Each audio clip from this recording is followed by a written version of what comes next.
Now we have a quorum.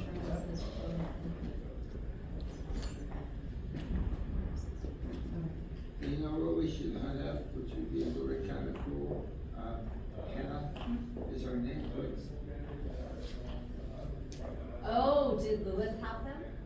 Okay, I will go on a scavenger hunt in the office that, do you know, I'm sorry I had to do it, you had to pay me to do it. I spent an hour and a half cleaning because he left it in such shambles, and I had two gigantic contractor-sized trash bags of trash that he left, so I will go and look for them.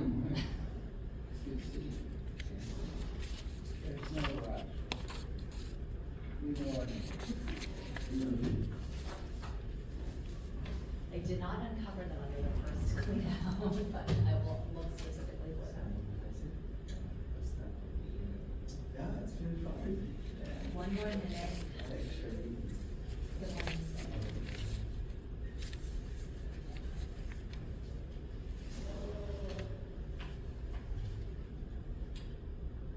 So Christine, I saw you in the newspaper, I think it was today or yesterday. That's Mr. Mall. Yeah. All that mall stuff. I worked with that reporter for like 2 weeks because I was telling her, you should probably wait till March or April, there'll be some movement, but they were really insistent on putting in Westminster Mall articles, so. There you go. Yeah. It's a lot. Exciting. It's actually really exciting. There's a lot going on and a lot that wasn't in the papers, but we're moving along. Okay, I'm gonna call to order our January 17th regular meeting of the Public Cable Television Authority. At this time, we'll have our pledge, and, let's see, let's have Bob and Dolly lead us. Everybody up?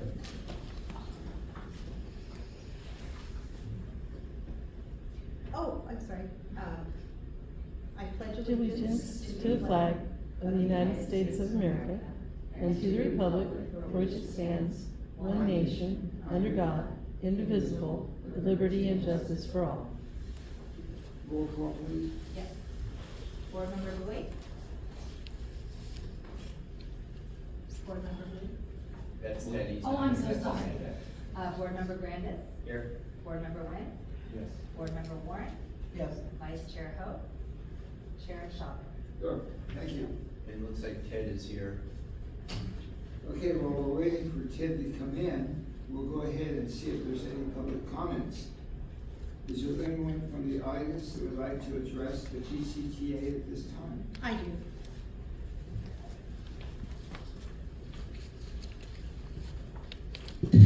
Hi, good morning, I'm Kim Constantine. I would like to please request, and I'll do this for my city officially, a copy of the invoices for the podcast equipment that we have now for the city of Fountain Valley that was acquired through our PEG fees. So, thank you so much. You could have just asked us when you provided it to you. I know, I'm good. I think it's good that you read it in the record, because anytime we have a public records request, it's always good to document it, because that way, even though, we all know each other, it's always good to have a record, because sometimes it involves other parties, so I think that was appropriate, thank you. All right, moving on. Ted has arrived, I've noted that. Thank you very much. and he docked him $12 for being late. Okay, I will. Since we only made 10, he owes us 2. Okay. All right, do we receive any correspondence, from the public? We did not. Nothing, thank you. All right, consent calendar, we have 8 minutes for approval from December 20th. And back up and we file item 4B, the treasurer's report to be filed. Is there any additions or deletions to the agenda? Okay, hearing none, is there a motion to approve? Move it. Second. All in favor? Anybody opposed, anybody abstained? Thank you, that passes. Our reports, the report of the board. Are there any items, that a board member would like to report at this time? Okay, some of the things that, I think I can cover the audit under the treasurer's report. I can also talk about that. Yeah. Okay, a couple of things, that I'll just put out to you. Louis Rocha owes us $480 for the record. We have had a very poor policy of issuing a check to Louis to cover our cleaning expenses at the PCTA building, which is totally inappropriate. That should have been billed and handled directly to the PCTA. So what we were doing, we were giving Louis $480 to cover the $160 cleaning bill over a quarter. And then he would pay the cleaning department. Well, already it messed up because he left early. We gave him $480 and he never paid the cleaning people. So we paid the cleaning people because it's our responsibility. We didn't want to lose them. But Louis owes us $480, and I'm in contact with him to get a check issued to the PCTA. That was the most misnomer on our part because there's absolutely no way that we should have been paying somebody to pay our bills that come directly to the PCTA. So that has been rectified, okay? Just want to put that into the record. Should we issue a demand letter? Nothing else for the paper trail of it? I think that's a good idea. I was going to, ask him for the money, but we should also probably bill him and then get a receipt. Thanks, Carol, make sure we do that, okay? I have absolutely no idea how that happened. That doesn't make any sense to me whatsoever. But we're over that. We're ready to make the LAVE transition. I have the paperwork for it. I talked to the secretary of LAVE, and I will be in charge of LAVE. And then we also have Vice Chair Caol will also be on LAVE. And so that we will be able to get our monthly access online so we know where our balances are every month. So that's been taken care of. The bank, Citizens Bank, reminds me of the French Revolution, is so hard to deal with. I've been waiting 3.5 months for me to be in charge of that checking account. The good news is we still have 2 signers here. The problem is we have people who are on the board when dinosaurs roamed the planet that are still on the checking account. So I'm getting those folks off the checking account. We're going to continue with our treasurer and Carol as a backup signer. And I will be in charge of the checking account. I'm not going to do anything, but it's the treasurer's responsibility, so I'll have the ultimate say. As an example, we had to put a stop payment on a check recently, and the check was for medical coverage for our former PCTA manager. And he would have received that check automatically. So I was able to convince them that I was really in charge of the PCTA, and I was able to stop payment on that. So we need to get both of those accounts rectified, and I am very shortly going to be able to do that. Okay. The bank's news, which we're going to hear about when we get the treasurer's report, is our audit update. As you know, I was pretty demanding, I guess, as demanding as I am, about auditing, because we are in arrears with our audit. I've been pushing this audit now for 2 years, and we're finally in a position where we're going to get a report on it when it's the appropriate time, and action will be taken. I also have another auditor firm as a backup. I took care of that yesterday because I want to make sure that we get this done. Because I think the levies from the state will cost us probably more than the audit, and we don't want to get in that situation, okay? Next is contractors. I would like to, at some point, when we hear from our esteemed city managers and staff from the PCTA from the different cities, to give me an update on how things are going with the contractors. I had a chance to talk to some of them. A majority of them seem to be okay. There's always those that are probably not getting as much work as they want, that, are probably not as happy, so we may need to address that, because we do not wanna lose our pool. So that's something I'd love to have a report on. Also, the good news is that Seal Beach is very interested in at least exploring joining our happy group here. And I think there are a lot of pros and cons to it, and I'm gonna make sure that we have a list of the good things and the bad things if they do join us. Jill Ingram is the city manager there. I know that our city managers and my city manager have worked with her. She's an awesome lady. She is very, very interested. As you know, we are also going to be discussing in the future, the direction we're gonna go as a management, having a manager part-time. Under SB 5, which we're going to get less than SB 5, it's gonna be, might be difficult for us and jeopardize ourselves if we were to go out and hire a part-time employee for the PCTA as a JPA. In order to do that, my city manager has been discussing with Jill Ingram and other city managers the feasibility of having that filled or hiring done by a city that belongs to the PCTA, whether it's Stanton, Dollar Valley, or Westminster. And the way we do that is an example, just to give you an example of how that could possibly work, is if, let's say, Westminster had a part-time employee, and you weren't able to keep that part-time employee because of funding loss or something, but you wanted to keep that person on, who might have also been full-time.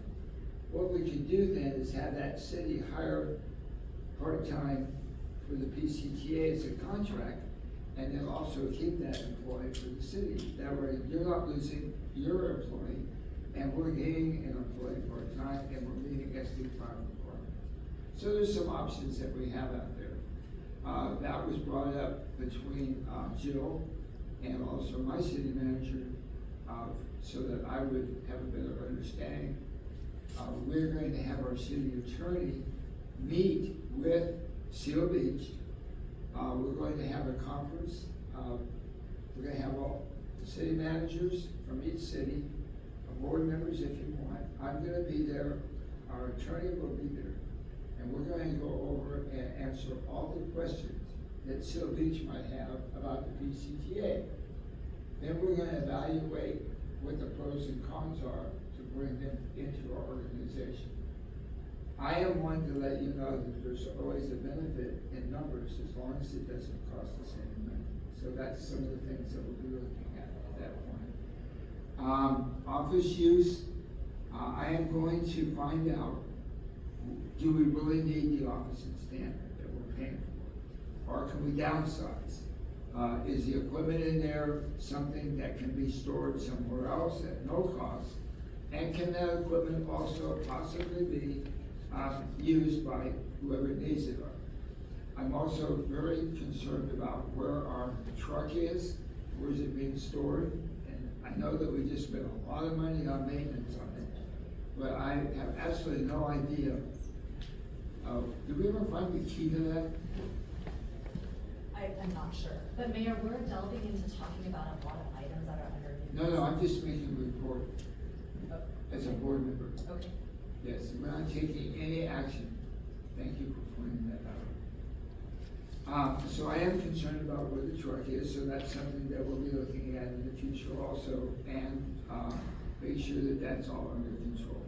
Do we want to discuss some of these things, or are we going to discuss them after? Well, if they're not on the agenda, we really can't take any action or discuss them. Okay. But as far as if you have some questions, questions are always admissible. We just can't take any action. So as we go through these, if we come under a title, as an example, we can't discuss bank, levy, audit, when we get to the treasurer's report. Okay. When we get to general comments, if you have any updates on any of the things that I brought forward, that's fine. We can also talk about Lewis, because that's part of the treasurer's thing. Okay. So we can cover a lot of this. As far as the use of the office and things like that, we probably have to agendize that. Okay. And any other decisions that we're going to make will be on the agenda. You know, it's just like, since we really don't have, a mechanism, in other words, we're still trying to make the transition. In order for us to make the transition, there has to be a lot of communication. That's why I'm doing this, to let you know what the process is that I'm working on to make this transition, moving forward. I think we're doing a great job. I really appreciate this. I've spoken 100 times about our city managers and staff from our cities that are helping us with this project. So it's pretty good. All right, that being said, we'll go ahead for board comments. Go ahead. Sorry, the treasurer, I think just to address the truck, isn't that at the Fountain Valley City Yard? I believe it's the Fountain Valley City Yard. Yes. Yes, so we know what the truck is. Okay, do we have a cover on it? I doubt it. Is it covered? It's not covered? Okay, because it usually sits for quite a while. So I think when we get that, truck, item on the agenda, which will be our next meeting, we can find out about the service records. I know that we just put new tires on it. And we do have a lot of new equipment in it. And if we wanna pay a couple $100 and get a carpet over, you know, just things like that. I think we Okay. can- we have an investment there. So, Agreed. okay, Mr. Mann, you have any? Okay, Carol? Who's the truck insured with? The truck is insured with, absolutely have no idea. That's why we're going to explore where the key is in case we want to start with that. Because we have the tech festival just around the corner. So we want to get that squared away. Ted, did you have any questions? Okay, welcome. All right. I guess that is your fault. Okay. Treasurer's report. So last night I received the documents for the financials for the month. I think what we need to do is just be a month in arrears in terms of the report on the financials. I'm typically, I got it less than 12 hours ago. I did look at last month's report, and there was nothing that jumped out other than we don't have the fee for these, our staff person anymore, so we saw a decrease in that, which is good. We do have a number of issues that we need to take care of that Lewis was doing before, and I don't believe is being taken care of now. So the first thing is, I don't think that, there was just a distribution, you've got the checks there. I've got to figure out what quarter that is for, because according to my records, we're still waiting for a distribution from June of '23. So we need to make sure that the distributions are happening. It should be, we typically get it the second month of the, following the quarter close. So we'll make sure that we automatically distribute going forward the second month after the quarter. I believe these are for June, August, September. Or are you saying you're waiting for March, April, June? I think we received those, and these are July, August, September. Yeah, so according to what I saw, and I have, first of all, let me take a step backwards. I have a meeting Friday with our auditor, and I have a meeting Friday with our bookkeeper, because there's a lot going on with the books that I'm not happy with. Okay. So there's a lot of unclassified stuff. We shouldn't have unclassified. It should be separated out into the cities. Wait, if you guys remember, just to step back for the newer people, is when I took over as treasurer, we had one bucket for everything. Nothing was broken out. It was impossible to follow. We had a combination of the PEG fees and the admin fees all in one bucket. It was just impossible to decipher. We now separate the books into the PEG fee versus admin, and we separate it by city. So I think we have a much better view of what we're really doing.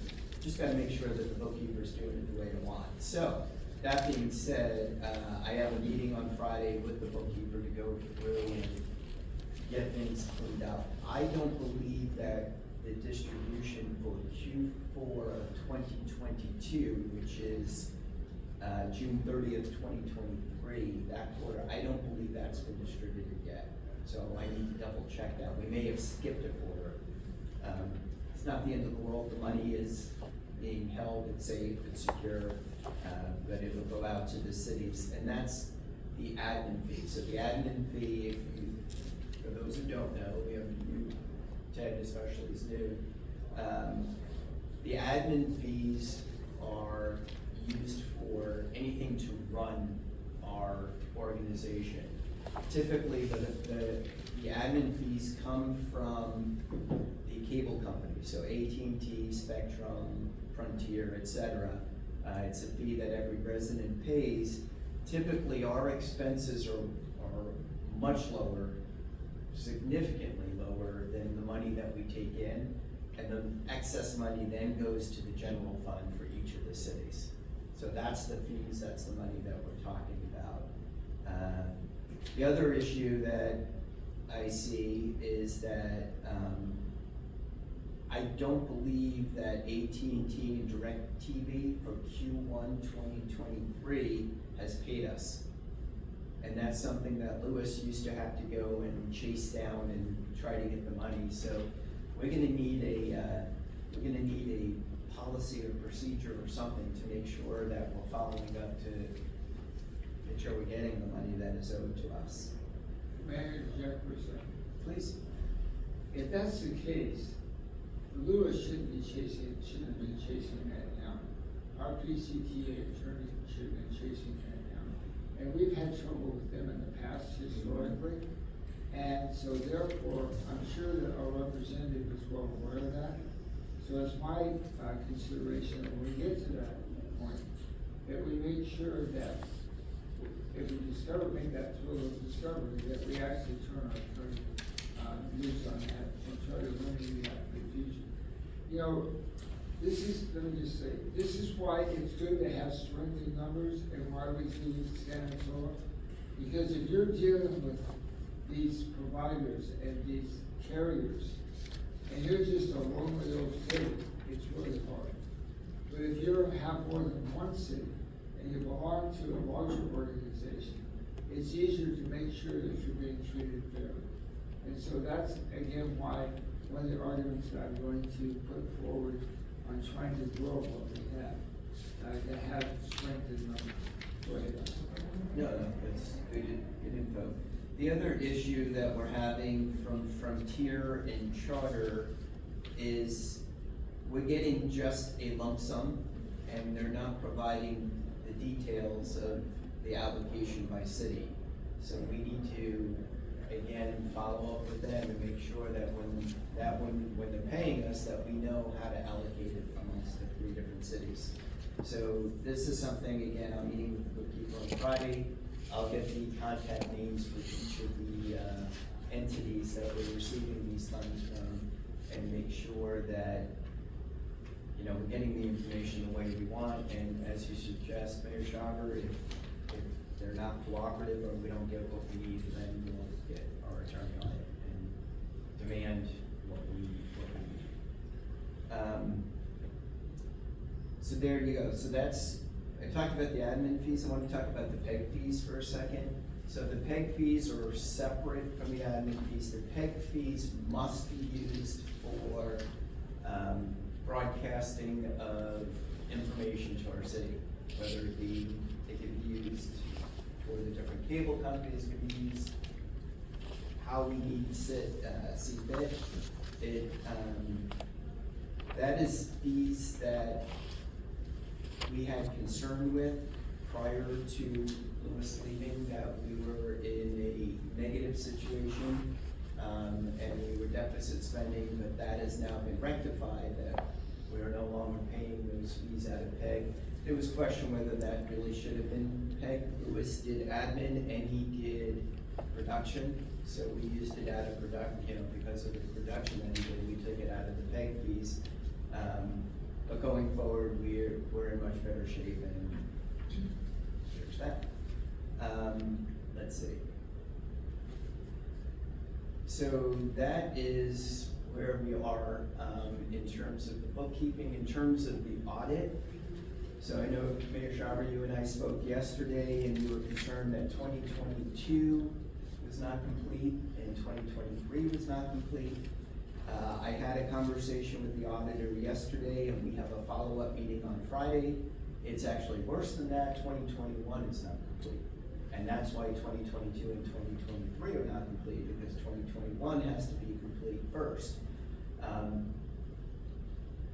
My understanding is that Fountain Valley did the paperwork, or did all the financials at Tim Davis, and there's information and schedules that still need to be done from 2021 that hasn't been complete yet. So I will work with Fountain Valley City staff to make sure that we take care of that, find out exactly what's left for the auditor when he meets for 2021. Once he completes that, 2022 and 2023 should follow pretty quickly. We have, that's where Gary and our bookkeepers have taken over since then, and we have all the information, hopefully, that we need to complete that. So, Do we need to, you know, first of all, we were trying to get auditors for a long time, and they're very difficult to get. That's number one. Number two, do you think that we need to hire a large auditing firm that can have a large staff that just can come in and get this done in a short period of time?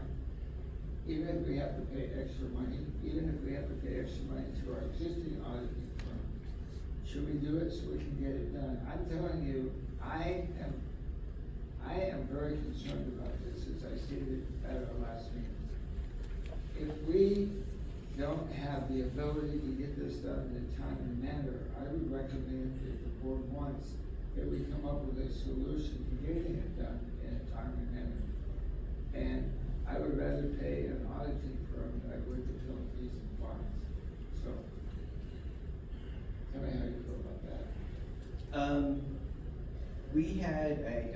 I was never involved with the audit prior, so we had a lady from that firm who did it year after year after year, and it kind of went like clockwork, and my understanding in speaking with the auditor yesterday is that she's no longer with them, and that's part of the problem. So, that being said, I will be better prepared at the next meeting to address that, to see, I mean, I have to give them a chance to tell me what they're waiting for. According to them, they've been requesting this information from Lewis month after month after month. Well, the problem is that lady that doesn't have the materials that we need. We haven't been able to get them from her. I believe that was the problem.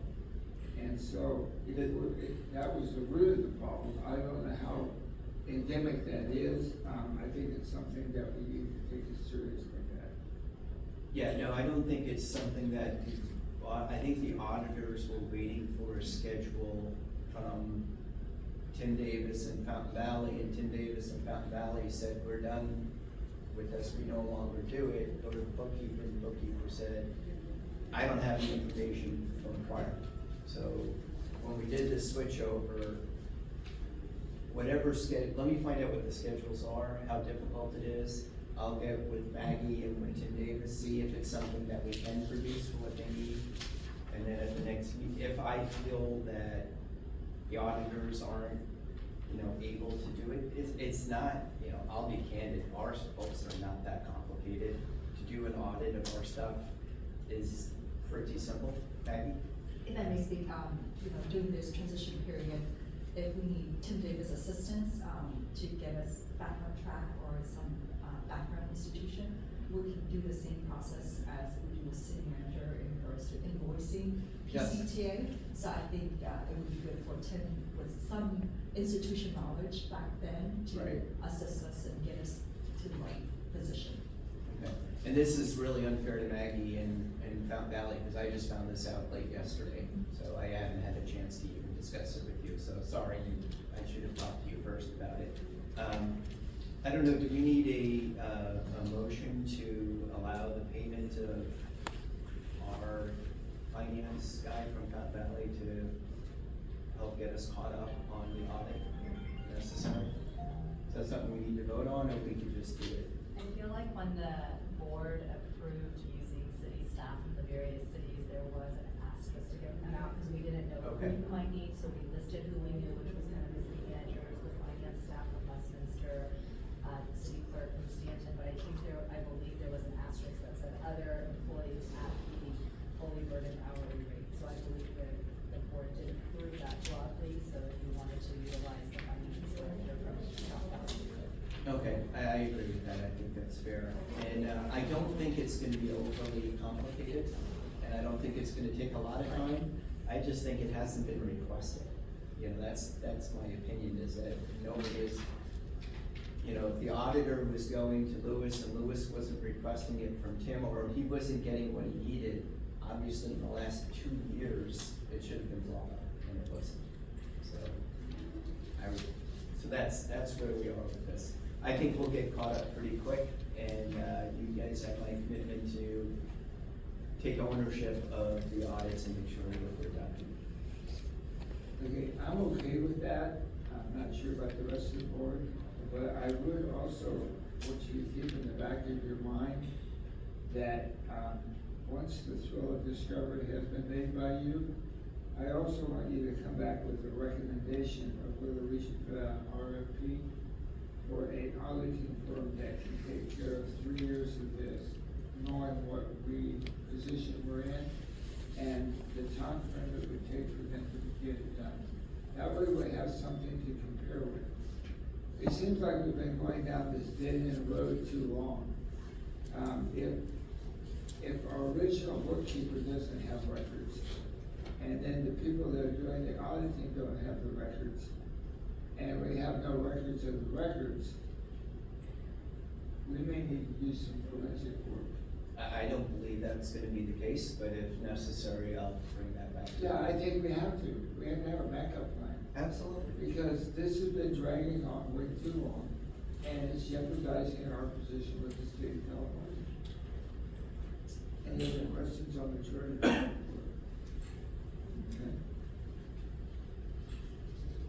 Did you have any updates on how we are? I just received the latest last night, so I'll review them, I'll get it out to the board, so everybody has it, and, Okay. we'll have a report on, that would be December at the February meeting. So what we'll do is we'll, always get that report a month later so that we'll have an idea. Right. Also, I think it's important, that you as a treasurer are able to report that, that we've received all the monies that we're supposed to receive, and that the cities have received the monies those received, and that let's get everything squared away financially. Yeah, that's why I have a meeting with the bookkeeper on Friday to set a policy in place, so he doesn't have to ask, you know, he shouldn't have to ask. We know how much money should be distributed, I've already directed him how to do this, so I just need to direct him to make sure that it actually gets done. And I'm gonna ask the city managers too, if there's ever a point where we feel like we didn't receive the money for a quarter, and I'm gonna ask you guys, go back and look, make sure that every quarter you receive the payment. If not, let me know, and we'll make sure we get it corrected quickly. And I think it's good that, we keep in the back of our mind some of the problems that we're having with the carriers as Yes. far as the reporting and payment. And so I would like the treasurer also, during this period of time, to come up and work on some things, with our PCTA temporary manager and our attorney, so we can get that rectified. If we have to send a letter, let's send a letter. Okay.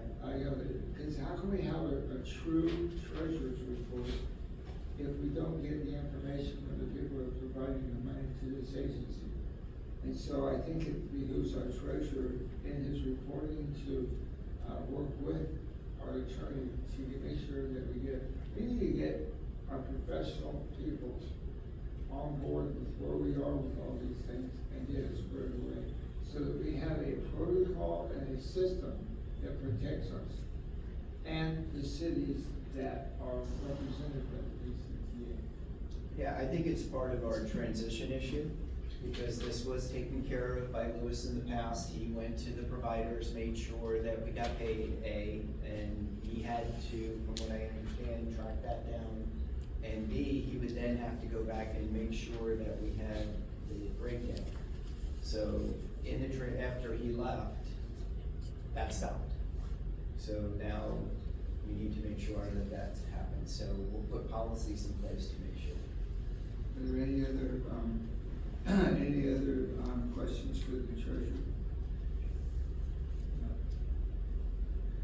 You know, this has probably been I think Lewis having found a job and us moving on with contracting and, reorganization is gonna be very healthy for this organization.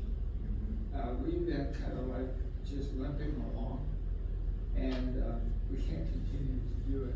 And so from now on, I think that with the help of everyone in this room, we're gonna be okay. But if you really think about where we're at and the challenges we have, it's really some help when you think about it. So, Well, when Lewis left, a lot of institutional knowledge left as well. And until we find out something was wrong, we didn't know something was wrong. So now that we're finding out, we'll make good corrections. I think we've done a good job to date on that, so. Yeah, And it's not easy, you know, if you don't know something, it's hard to correct it. exactly. All right, moving on, the report of the attorney. Again, our attorney, told me that he is, Hannah, could you tell a little bit about how that meeting is gonna go with our attorney, or what Al said? So I'll give that under my report of administration. So I did meet with the Seal Beach City Manager. They are interested in learning more about how the PCTA operates. Can I ask you a favor? Yes, Can you go to the microphone? sure. All right, so we're going to get a report from the administration who will cover our update from the attorney. Thank you, Hannah. Sure.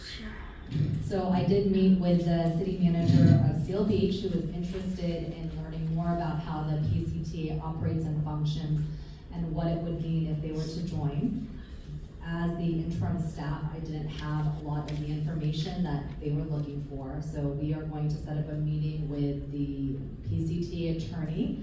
We will be inviting the other city managers from the existing member cities. If the board wants to attend, we must be very careful not to make any Brown Act violations. So if the board wants to attend as a whole, then I would recommend postponing that meeting until the next regularly scheduled meeting of the PCTA, and we can do it in this forum properly noticed. So you can provide direction on that, and we will be sitting down and explaining to the current cities, since we're all fairly new as staff, as well as Seal Beach, exactly how the PCTA formed, its history. I explained to her that we're going through some growing pains and where we envision going if they were to join. Yeah, along those lines, I think we can have up to 3 board members at that meeting, okay? And so if there's a board member that would like to learn about the PCTA, it would be an opportunity for you to attend that meeting. Let's find out who has an interest level. And I think the sooner the better. If you have a fish on the line, you don't want to mess around with it, because they might fall off the line. It's up to the board in terms of how many people want Yeah, to attend. so I think let's get that meeting scheduled and find out what the interest is here. You know, I'd like to be there because I'm chairman, but I'm going to give my seat up to another of the board members who would like to find out about it, because I think it's good that we expedite this opportunity, that's all. Yeah, I'll be interested to partake in that meeting. Okay, good. All right, so Ted's one. I would think it would be good for you as well. I'd like to join too. Okay, good, so we have the 2 new members, all of us, those guys. So, I would probably wanna be there, because unless Carol, you wanna do it, because you have the second longevity. Or you want me to do it? I would care, are you, Ryan? Not me. How about I will go if you can? We'll just leave it at that. That was pretty cool. Let me get it out my back here. Okay, I voted that. No, we'll have, somebody with some longevity there too, cause I think it's good that someone's been through the, wars. So we have two newbies, and it'll be Caol, and we get scheduled as soon as Mal can do it, okay? So we have a number, there's gonna be about 8 schedules to coordinate, so I would recommend we do it virtually, and I will send out a calendar poll, and you can let me know, and I'll try this. The first date that I can get all interested parties is when we'll schedule it. It may take a couple weeks, Excellent. and that's it for my administration report. Okay, can you stay there now? I'm going to. I don't want you to. Could I add a little comment on that? If you could send out the invite through the Google Calendar invite rather than just email, that'd be great. We use Microsoft Outlook, we don't use Google Calendar. Is that something I can work with your staff to send you separately? Okay, that'd be great, thank you. Any other questions on this? Okay. All right, we're gonna go to our new business, item A. This is the interim PCTA administrative staff report. And we're gonna be talking about invoices and billing. Go ahead, Ann. Yes, good morning, Chair and board members. So as you know, the PCTA is currently using a variety of interim staff from the cities of Fountain Valley, Stanton, and Westminster. The first month that we invoiced for our services was the month of December 2023. You'll find those itemized invoices attached to today's agenda, totaling an amount of $3,195.61. The recommended action is that you approve payment for these invoices submitted from the cities of Fountain Valley, Stanton, and Westminster. I'll make that motion. I'll second it. She will have a roll call since we're spending money. Please, Anna. Yes, let me just.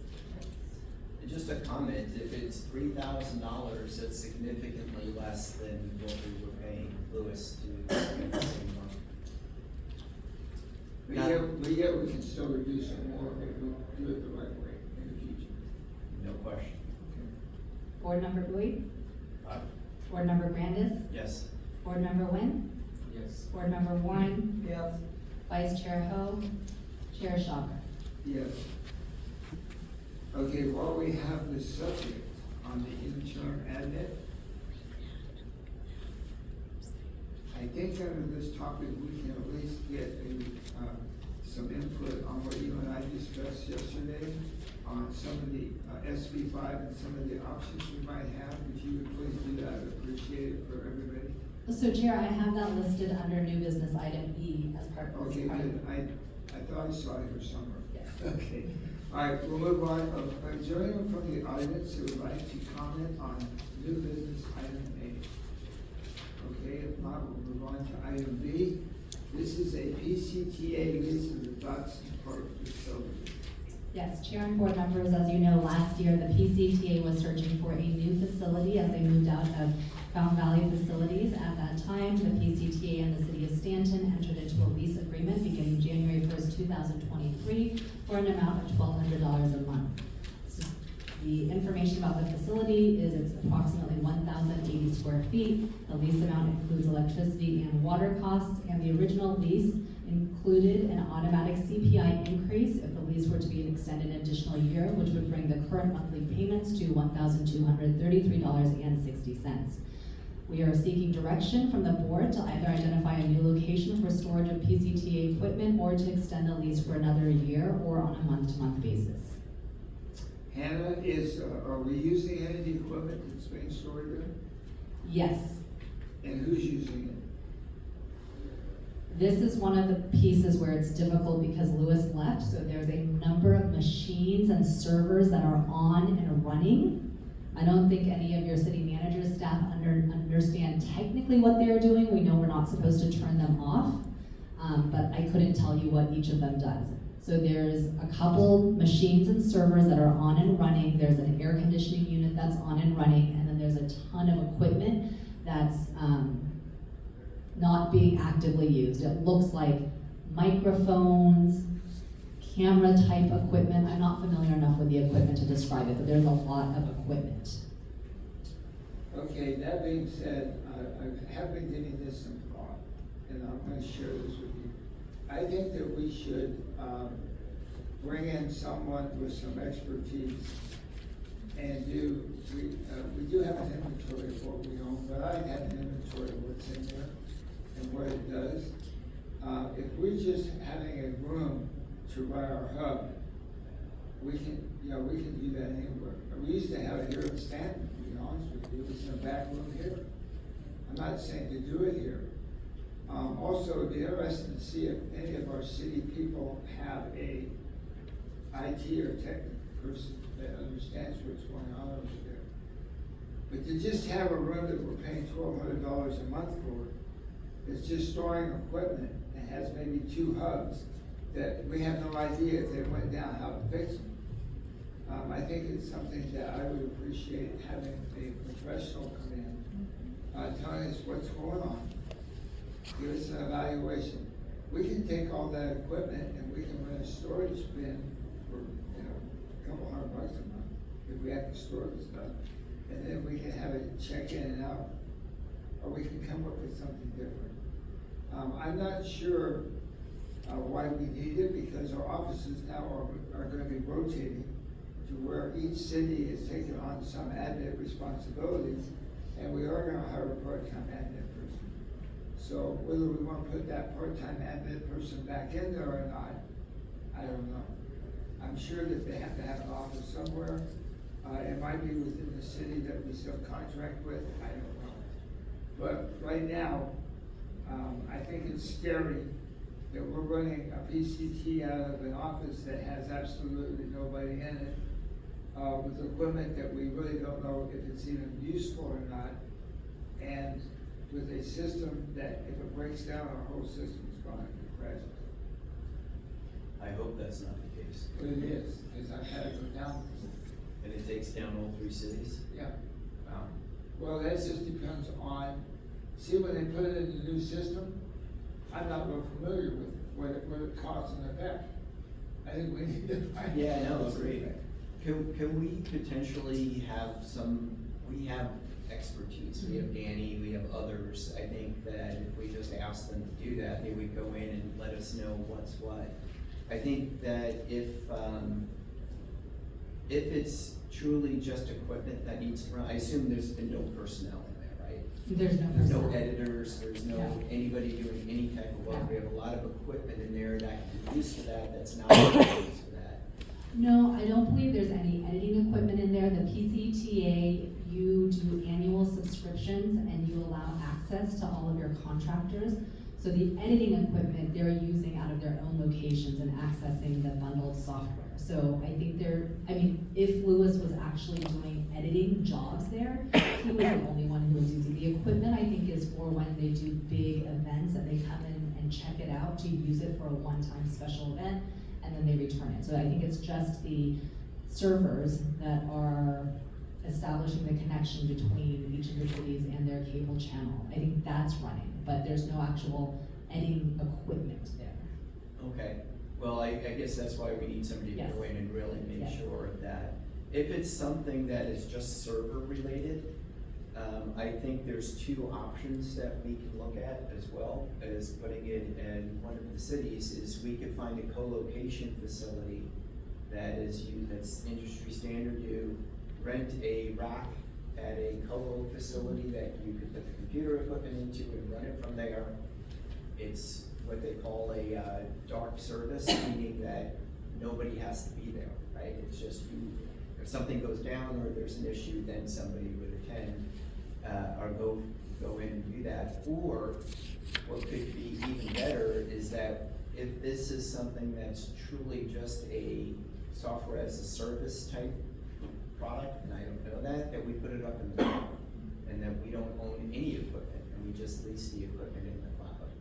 And that would be the number 1 alternative, if that's possible. It could be with the upload and download of the amount of data, that might be cost prohibitive, but I think we should explore both of those options, in addition to us putting it somewhere.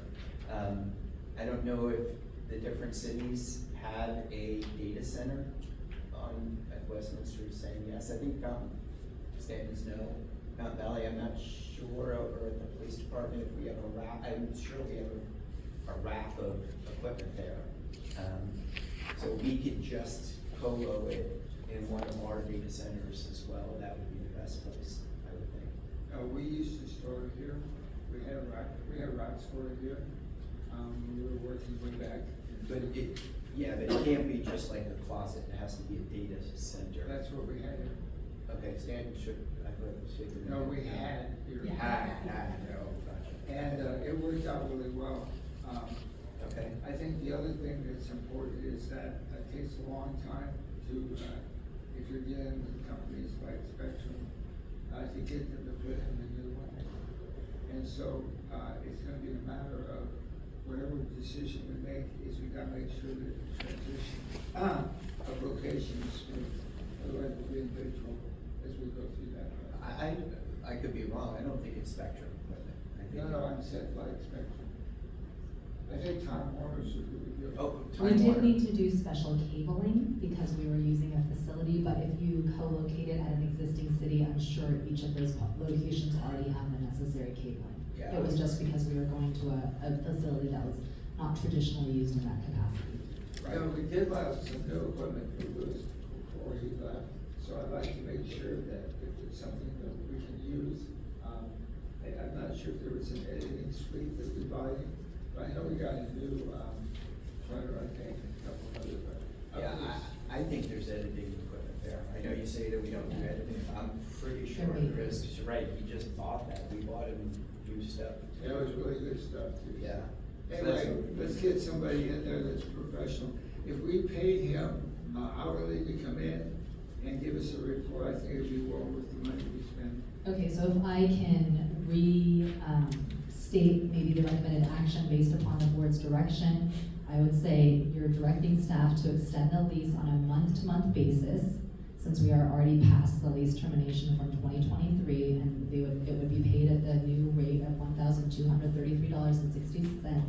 We will ask our existing pool of contractors for scopes. I know there's at least 2 that could do this work, to see how much their hourly rate would be for time and materials to come in and assess the existing equipment, and then offer us options for how we can move forward, maybe in a way that requires less hardware. And then 3, return to the board with this information so you can make a decision on how you'd like to move forward. Yeah, it might be good to have him give us a written report and then present it to us, okay? Okay. That'd be great. And then, the increase is going to be $11.20 a month per city. Great. So by him, we're gonna contact Danny first, because Danny can either do it, or he will know who's best suited for that. You actually have a couple people on your PCTA contractor staff so Danny will be one of them, but I know of at least one other as well. So I think we'll make sure that we're getting a good price for the services requested. Yeah, I bumped into him recently, and he said if there's any special need, that he would be happy to help us, so. There And you then go. to reiterate, what Glenn said, if you're doing a rack and you're doing a data center, it needs to be temperature controlled. It terrifies me having that equipment at a park with no one around. So the co-location is a really good idea. You rest assured, and the security in those places is just incredible. It's biometrics, it's the whole 9 yards. So if we even need it though, because the editing is done by the Adobe Cloud Suite, so I can't really think of what they need to The do servers. editing. Yeah, what are It's the all servers cloud. being used for? Yeah, I mean, these data centers, I mean, that's what I do for a living, I go into these data centers and they're protected with armed guards with machine guns. I mean, Yeah. that's the kind of security that they have. I think, what we put online and we upload and things like that are done in that room, if I recall. Well, But do they have to be? Yeah, Yeah, I know, but that's where we're gonna find out. I think we do it in the cloud. And so, everybody have an idea of what we're asking of our admin person here? Is there a motion to do so? I'll make the motion. Is there a second? I'll second it. Okay, all in favor? Aye. Okay. Okay. Was there anyone from the audience that would like to comment on item 6B? Okay. We're now at item 6C. This is an effort to determine viewership numbers and demographics. Yes, Chair and Board, as you know, over the past 6 months and plus, I think the board has been interested in identifying viewership numbers for each of your PCTA channels. We have tried reaching out to the various cable providers who have been unresponsive or unable to provide that level of data. Last meeting, the board asked staff to come up with a recommendation on how perhaps we could better understand what that viewership would look like. So talking with all of city staff and understanding that traditionally in today's day and age, most of the viewership are of an older demographic. We wanted to target those who are actually watching the channel. So we didn't want to put out the survey in other mediums where people who perhaps don't watch the channel could come in and survey and skew the numbers. So we're recommending creating a static screenshot that would show each of the cities has time on their schedule where it just shows what's called a virtual bulletin board. And I checked our city, we have about, I think it's 12 hours a week where this virtual bulletin board displays in between other regularly scheduled programming. And on that static bulletin board, we would invite people who are actively watching, and it would show continuously, so we'd hit different time points, and we would make sure it shows kind of right after the regularly scheduled programming ended. 3 options to participate in a survey. There would be a QR code for those that are savvy enough to use that option, but there would also be traditional phone number to call and an email address or a website address that you could go in and take the survey as well. And to incentivize, we talked to some of our community services staff to understand, hey, what kind of gets our seniors excited to participate in things, and they said a grocery gift card would be a great prize. That should draw a lot of interest. So we're recommending to the board that you allow us to try this effort to create a static screen, to create a survey with some basic demographic data, and then just some information. When do you usually watch? What's your favorite existing programming? What kind of programming would you like to see in the future? And if they submit that survey response, we would have a drawing, and we would select 3 winners and each winner would receive a $50 grocery gift card. We were suggesting the survey period be open for 4 weeks.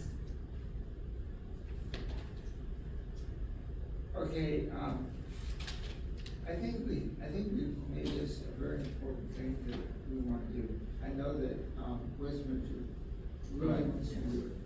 That being said, my only recommendation is that we give the gift prize to increase the money. $50 for somebody to go out something is not going to entice a lot of people to do it, especially at the price of groceries. I think if each city was maybe to at least, I mean, it's all going to come from our pool, but if we made it $250, where each city would get $250, that's about as good. It's going to attract a lot more people's interest in filling this out. Because first of all, this just gives them a chance at the drawing, if they can do it. So that's going to eliminate some people. But if you don't have a big enough prize, I don't think you get a lot of interest. Go ahead. This is a question for Hannah.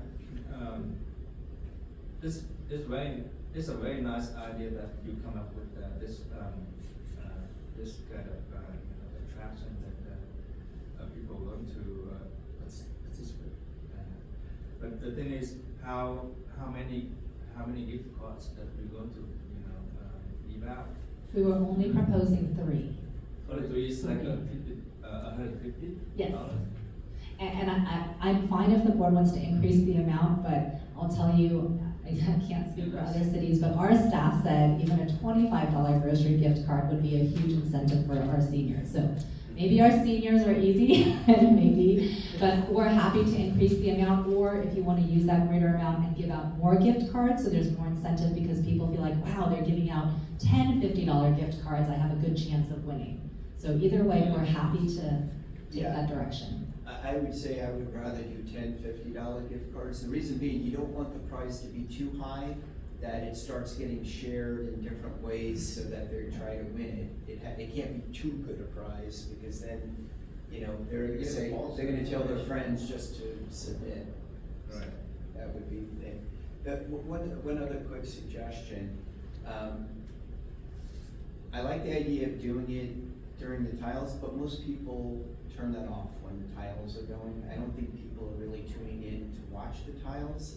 If we truly wanna do this, and we truly wanna get an answer, it has to be done during the city council meetings. And the plan, I know Stanton doesn't televise theirs, but for Fountain Valley and Westminster, maybe what we do when the mayor, does a mayor's message, or at any point during the meeting, we take a pause. And we have PCTA staff ready to say, this is something important. We wanna know who is watching on Channel 3.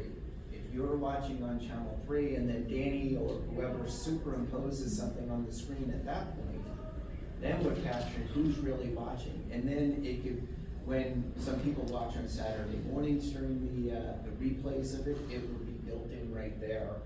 I'm not saying do it instead of, I'd say in addition. And then during the planning commission meeting, we do it then as well.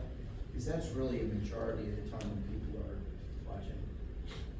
Well, we could also, put it on our city website newsletter, let's get it out there. Or could we do it? Well, I don't agree with that. We don't want it in any other medium.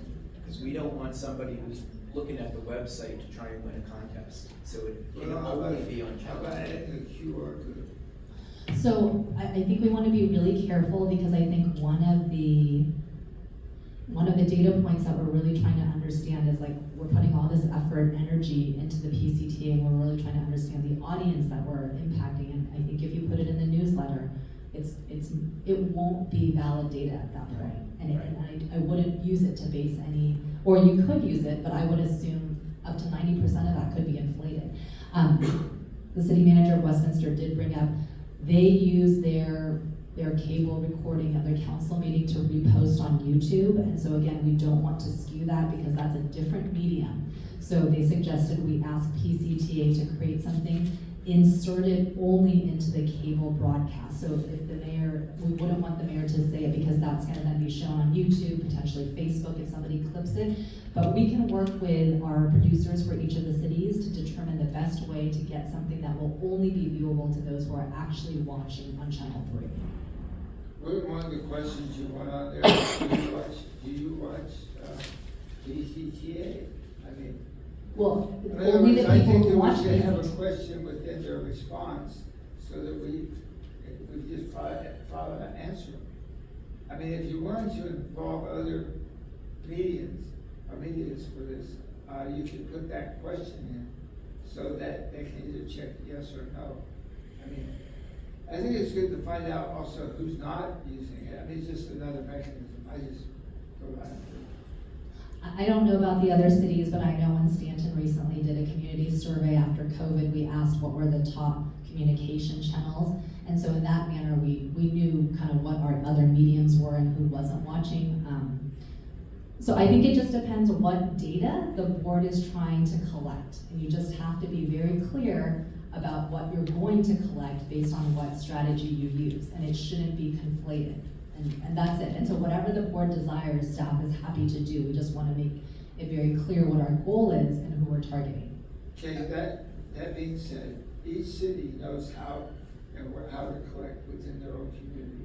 So let's let you three get together and come back with a plan, and then we can review it and see how it works. This is our plan. This is our suggestion to the board that we think is the cleanest way to identify those who are purely watching on Channel 3 and no other cross media.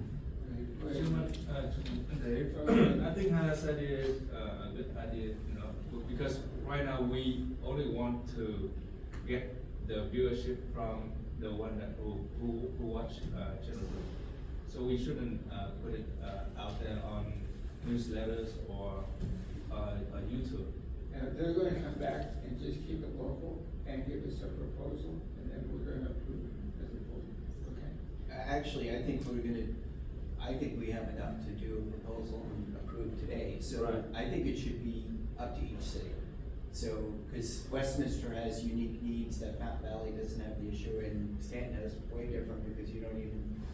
Well, we could ask them if they'd like to have their things So I would say it's up to each city to determine what's best for their city. I would like what I proposed for Fountain Valley for us to do it that way. I think it's, that's how we're gonna understand who's actually watching.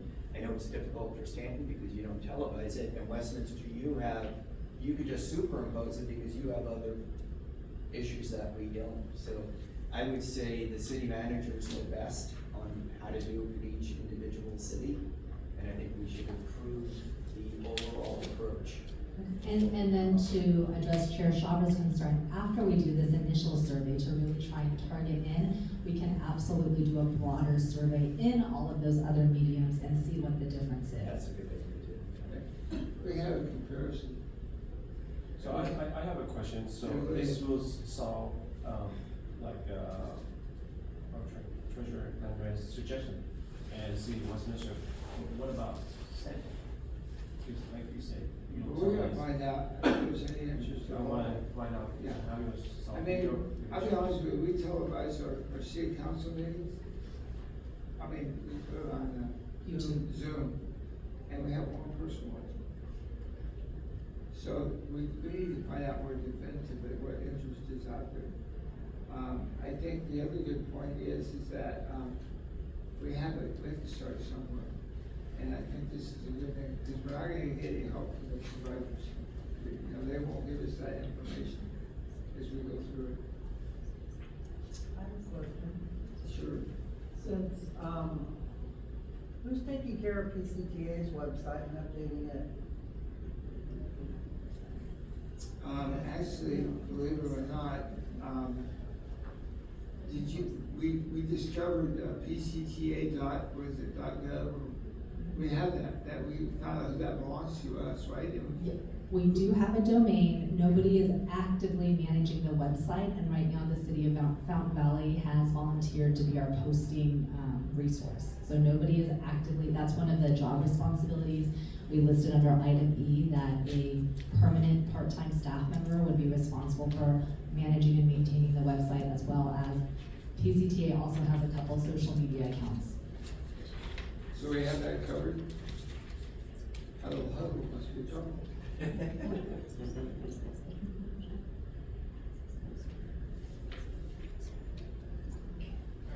So because we weren't the original, none of this staff was the original owner, we're running into security access issues with the existing domain. So we are trying to get those reset to current personnel.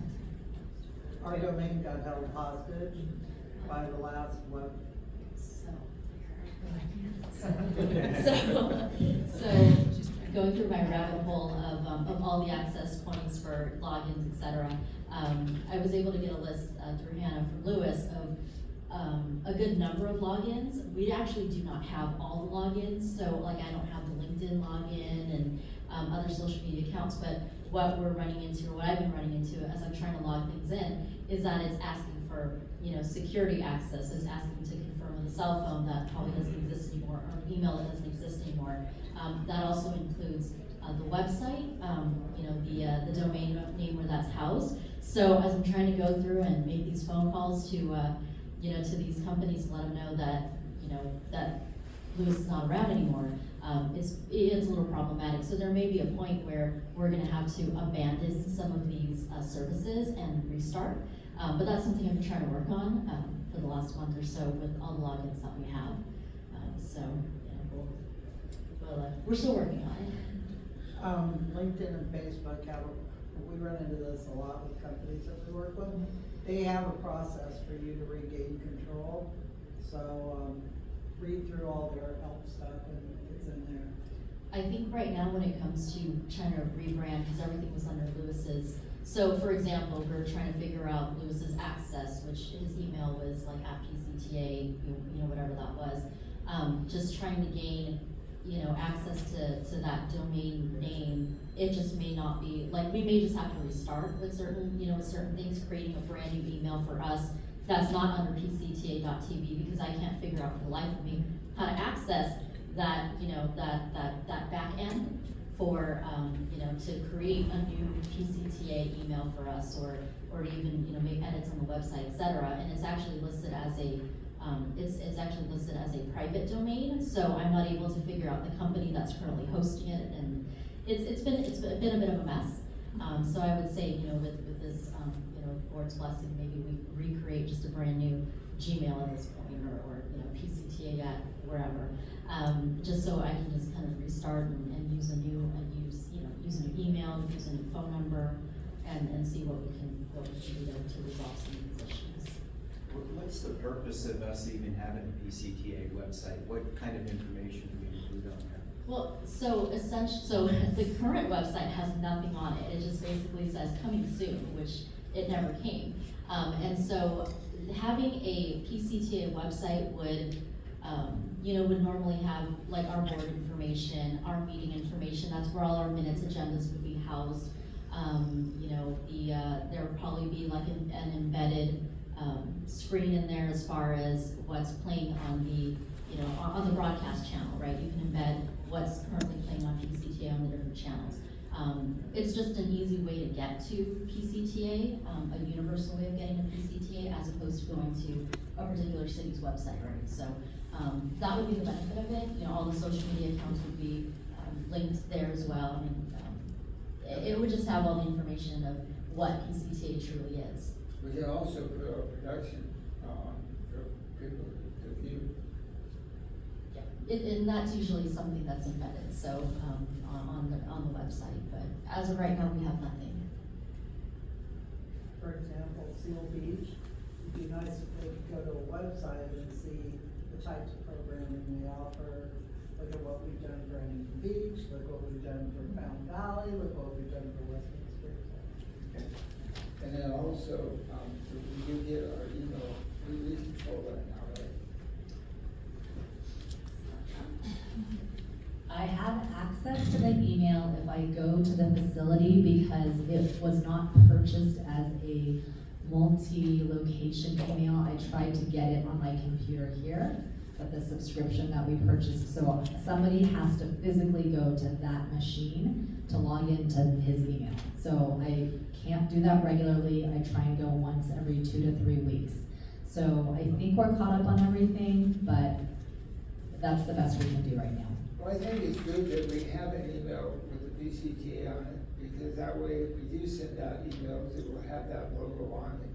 And also, we'll also have it as board members and staff.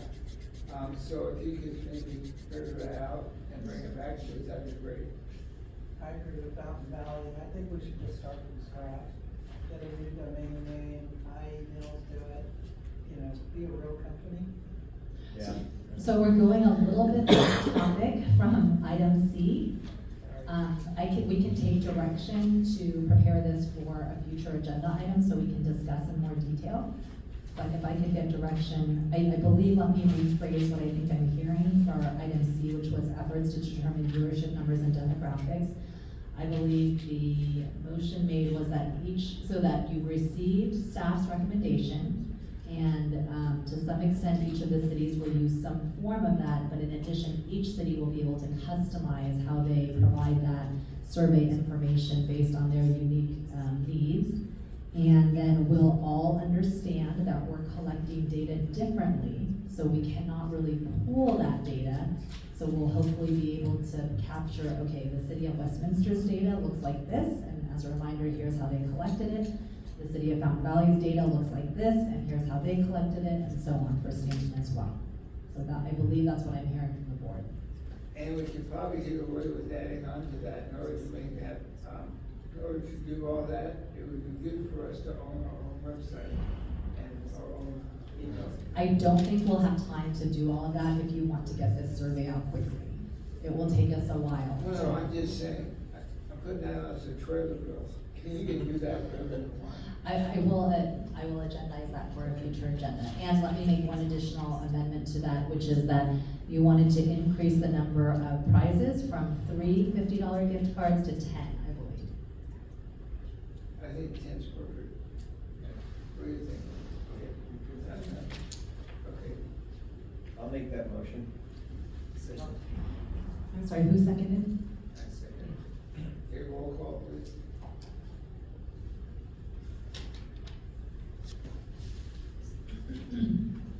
Board Member Lee? Board Member Grandis? Yes. Board Member Nguyen? Yes. Board Member Warren? Yes. Vice Chair Ho?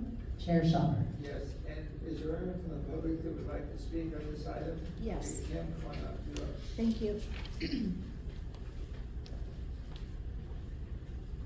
So in sitting here this morning, I just happened to look Kim, at can you the, put the mic down just a little? sure. Okay, thank you. So in sitting here this morning, I just happened to look at the City of Fountain Valley programming schedule. It's the current schedule, the week of the 15th through the 21st. I see there's 3 to 8 hours a day of video bulletin board. So I'm gonna have to tune in to see exactly what that is. And then, I swear I almost fell out of my seat. There's a 30-minute mayor's update 3 times a day, 7 days a week. Tremendously inappropriate. This is an election year. Who approved this? And how is this okay? A mayor's update 3 times a day, 7 days a week. I'm trying to keep with my Disney persona, because I had a long Disney career, but this is not okay. Thank you.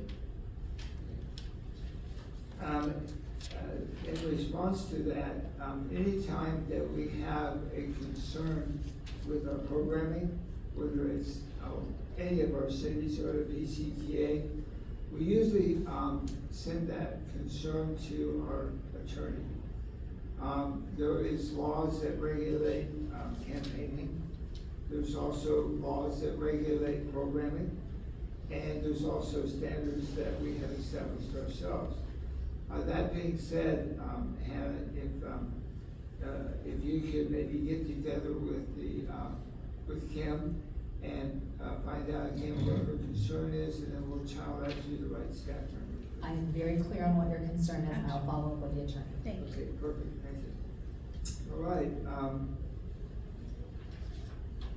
we're now at D, PCTA assignment of projects. And Yes, so at the last meeting, the board authorized each city to assign projects independently.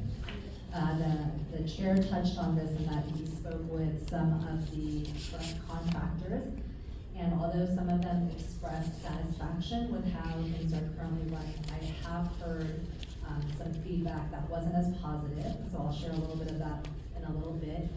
But to follow along with the board's direction from the last meeting to allow city staff to identify the best person for the project based on their previous experience and existing skill set, we would like to expand our contractor pool.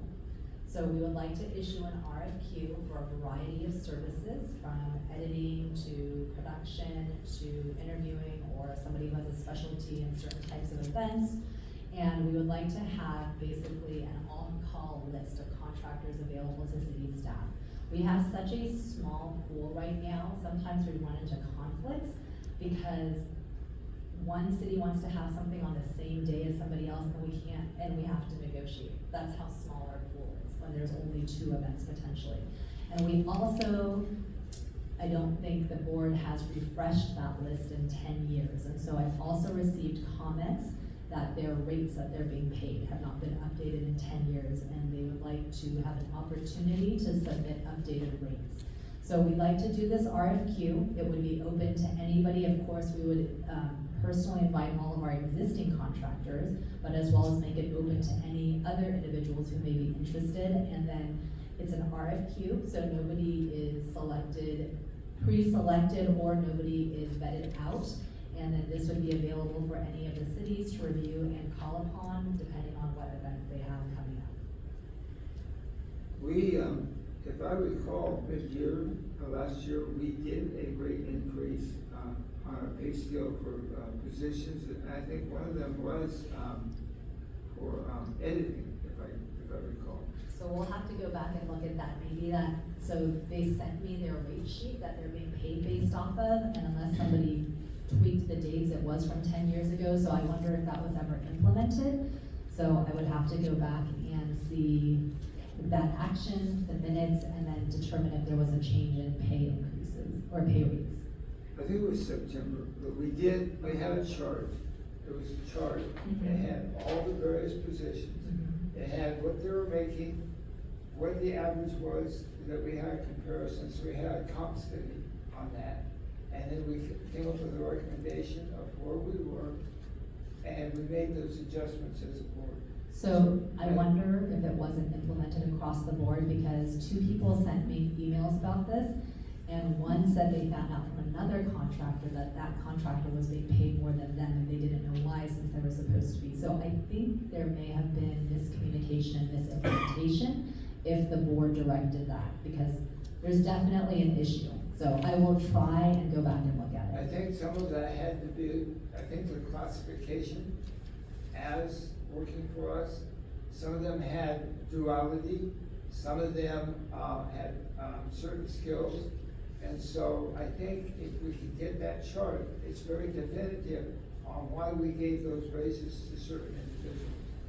Oh, individuals and not job classifications, because the chart I saw was broken out by job title, so it had editor, producer, it wasn't an individual name. And then there were two people who were functioning in the same capacity, who were being paid differently, and they talked and they found out. Actually, I'd like to comment on this. So this, I believe we addressed at the last meeting, or maybe the meeting before. And that was that any work that needs to be done needs to be a requisition form in advance. And the pay that was to be paid was based on the rate sheet that we agreed on in September. So any work that goes forward has to have the requisition sheet in advance. That information goes to the bookkeeper, and those people can automatically be paid. We have this whole process that we talked about that should be implemented at this point. If it's not, let's make sure that it is, because we did approve that at a prior meeting. So that should take care of this. Okay, I will go back and look for that. Yeah, and the rate sheet is very specific on, is it type of position? Right, right. So I saw that version, but a 10-year-old version. I think if we reach out to Lewis, or we go through the, I'm sure this is in the computer somewhere. I'll look for it on. I think we do have a copy of that. Okay. Yeah, that was something that we thought we had to do so we could bring it up to the standards, so we didn't lose everybody. Yeah, unfortunately, it wasn't communicated to them. Do so. we have the requisition sheet? Is that now being used? So we have a requisition sheet that has been used, and before Lewis left, all of the cities were tasked to fill out all of their upcoming events, but I don't recall there being a space for the rate. So I'll have to go back and look at that. The cities fill out the date, the event, a brief description. So maybe Lewis added that on afterwards when he assigned it out, so I can try and find those documents on his computer. Okay, and it should be the amount agreed upon in advance, what is going to be paid. Okay. And I think we said there's a little bit of wiggle room on number of hours, but that's important, not just so this doesn't happen, it's also so they get paid without it having to come to me for approval or somebody else. It's pre-approved by staff, goes to the bookkeeper, goes to, and so there's no miscommunication with the person doing the work.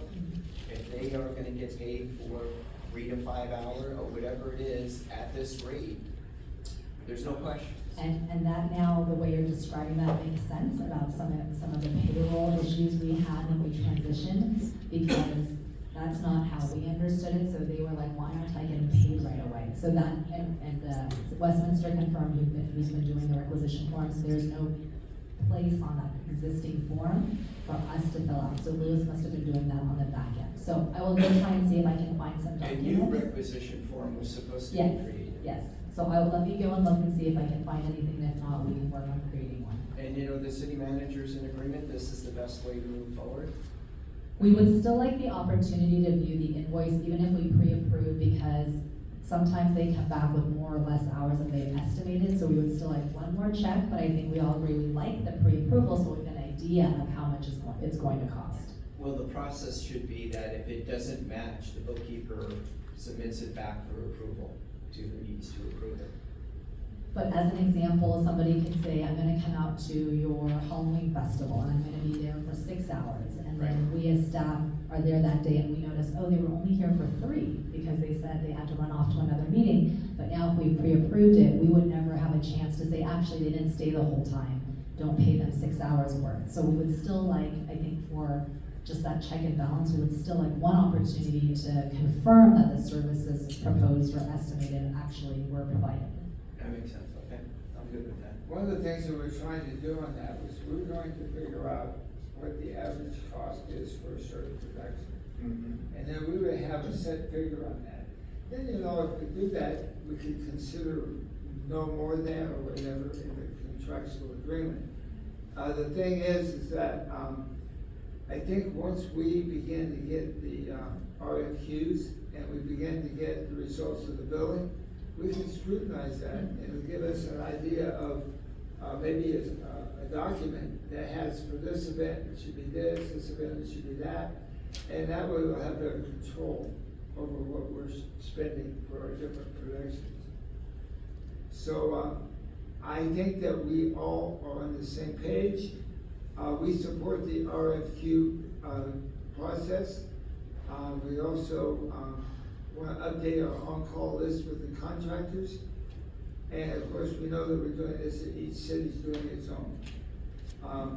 I think that was the direction that we had originally given.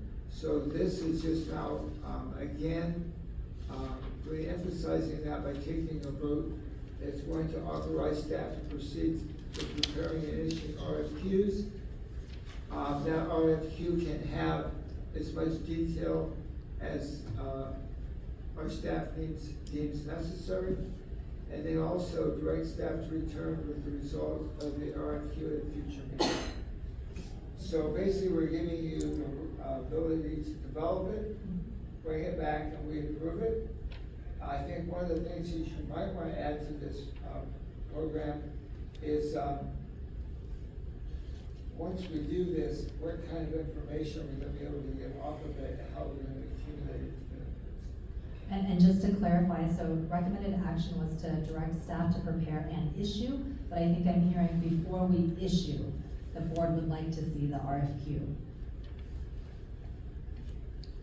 Or would you like us to prepare and issue it and then bring it? If you're okay with it, guys, I'd like to get started on it. Me too. Okay, so follow the recommended action. I think it was just Okay, semantics. so we'll just go ahead, and give you what you're asking for, which is, 1, 2, and 3, and recommendations 1 and 2. And then also, I think you'd be keeping in the back of the mind what the benefit of this information is and how we can amass it, so that we can have a better idea of where our cost element is when we do things that we do. And then that will also give us an idea of, if it costs X amount of dollars for production, and you're paying X amount of dollars to get it done, you wanna have a balance between the two. It's very important that we do that. Right, and I think another side benefit is if the PCTA is looking to expand to other cities, it gives the professionals that those cities are used to working with an opportunity to join our roster. Okay, good. So I heard a motion from the chair.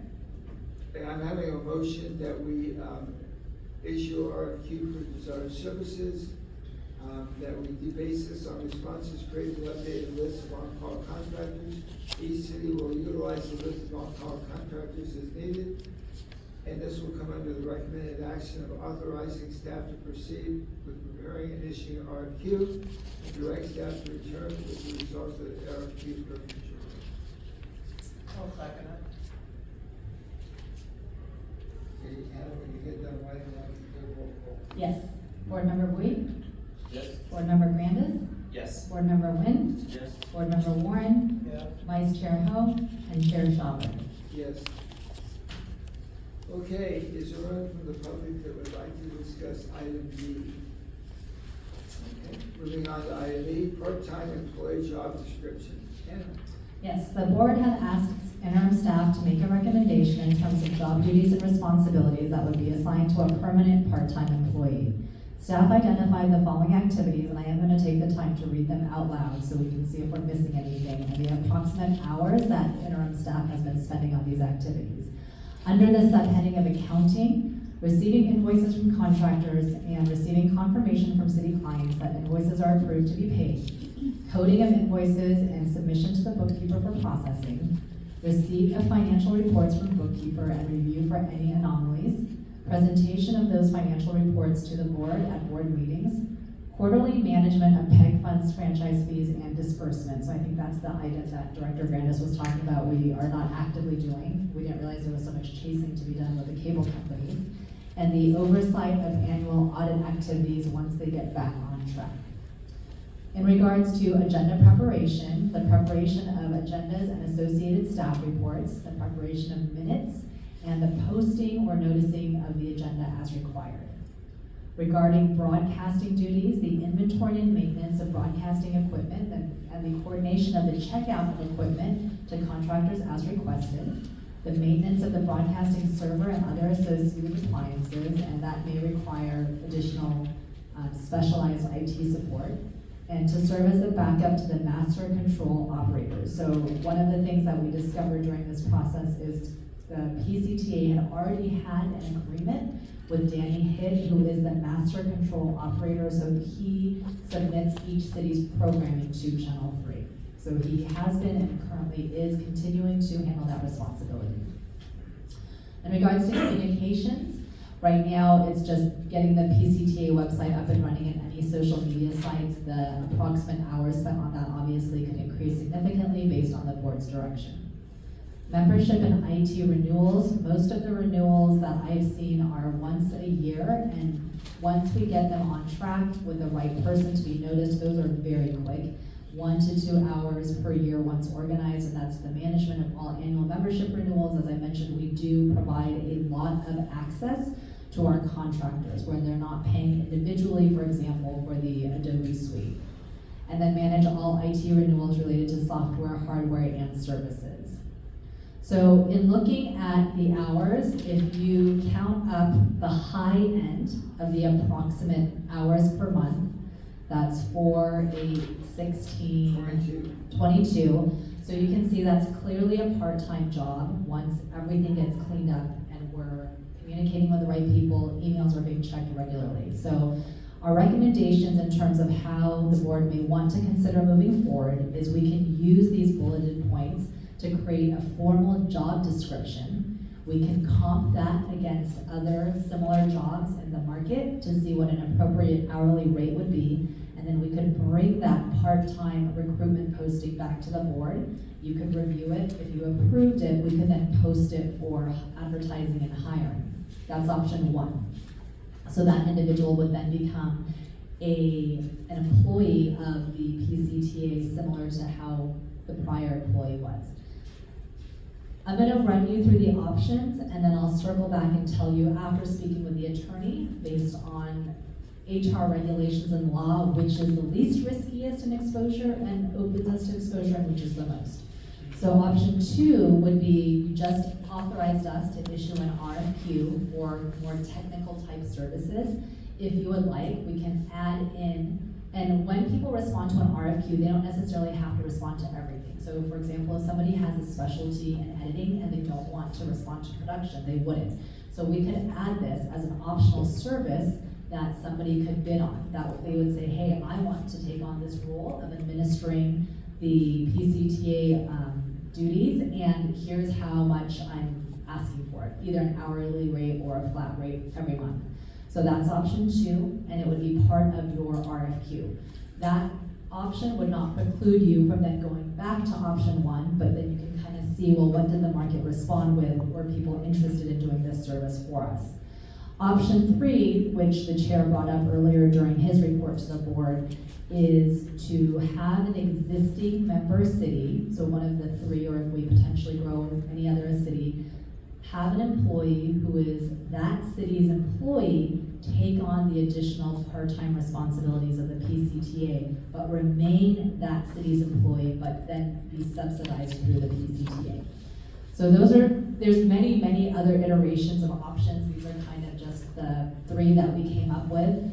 And then in speaking with the attorney who ran all of these options by their HR expert, the one that's the most conservative, provides the least risk to the PCTA from an employment perspective, is the last option, where it's a city of blank employee who also supports the PCTA.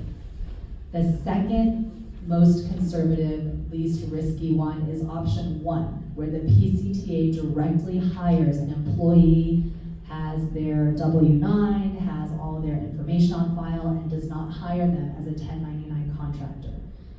The riskiest one would be to include it as part of the RFQ, because then it's not an employee in any sense of the word, and the argument in regards to HR law is if we are directing their work, there's all these tests, they look, smell, feel like an employee, but you're not treating them like one, you're treating them as a contractor.